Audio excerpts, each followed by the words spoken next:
ابھی جو 19% کا ٹیرف امریکہ کی طرف سے پاکستان پر لگا اور ریلیٹیولی زیادہ ٹیرف ہمارے جتنے بھی کمپٹیٹرز ہیں، چاہے وہ بنگلہ دیش ہو، ویتنام ہو یا ہمارا پڑوسی ملک ہو، ان کے تو ٹیرف ہم سے زیادہ ہیں. اس پوری صورتحال کا ہم کیسے فائدہ اٹھا سکتے ہیں؟ ٹریڈ والیوم جو بڑا ہے اس میں مزید اضافہ کیسے ہو سکتا ہے پاشا صاحب؟ بسم اللہ الرحمن الرحیم. آپ نے ماشاءاللہ ایک بہت کمپریہنسو سمری پیش کی ہے. بائیلیٹرل ٹریڈ جو پاکستان اور امریکہ میں اس وقت ہے، ماشاءاللہ اس میں اضافہ ہے. اور ایک نمایاں بات آپ نے کیا ہوگا کہ پاکستان کا بہت کم ملکوں سے ٹریڈ کا سرپلس ہے.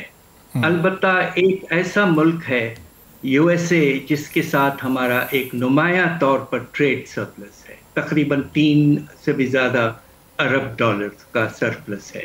اس لیے امریکہ کے ساتھ ہمارا جو رشتہ ہے تجارت کا وہ بہت اہم ہے.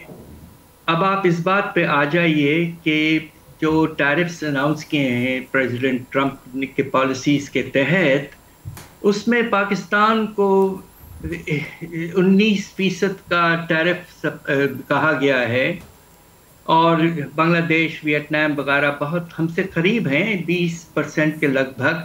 البتہ ہندوستان پر 50% ٹیرف اس وقت لگایا گیا ہے. البتہ اس وقت نیگوسیشنز جاری ہیں ہندوستان میں اور یو ایس اے میں، تو دیکھیے کیا ہوتا ہے. اصل سوال جو پیدا ہو رہا ہے وہ یہ ہے کہ چائنا پہ جو بے شمار ٹیرفز لگائے گئے ہیں، اور چائنا سب سے بڑا ایکسپورٹر ہے ٹیکسٹائلز کا یو ایس اے کو اور ساری دنیا کو، تو کیا ہوگا اس کے نتیجے میں؟ اب یقیناً Chinese products will be priced out of the US ایس مارکیٹ. تو اب یہ دیکھنا ہے کہ جو جگہ کھلے گی مارکیٹ میں، گنجائش پیدا ہوگی، کون سے ملک اس سے فائدہ اٹھائیں گے. اس کے لیے کیپیسٹی کی ضرورت ہے. پاکستان میں اس وقت انویسٹ بہت ہے پورے شعبے میں، آپ کے صنعتی شعبے میں اور ٹیکسٹائل شعبے میں بھی. ایکسٹائل کیپیسٹی میں نمایاں طور پر اضافہ نہیں ہوا ہے. تو پاکستان کے پاس کیپیسٹی ٹو ایکسپینڈ ملٹیپلی ذرا مشکل ہے. البتہ پاکستان کوشش کر سکتا ہے کہ اپنے جو انڈسٹری ہے اس کو بہتر یوٹیلائز کرے اور آگے لے جائے. مگر ایک سوال جو بہت اہم ہے جس پہ بہت کم غور کیا جا رہا ہے کہ اگرچہ چائنا اور ہندوستان دونوں یو ایس مارکیٹ سے تقریباً بہت کم شیئر ہو جاتا ہے ان کا، تو وہ دوسری مارکیٹس میں بہت زبردست کمپٹیشن کریں گے. اچھا. تاکہ ان کا جو استعمال ہے، ان کی جو ایکسپورٹ کا لیول ہے وہ بری طرح سے متاثر نہ ہو.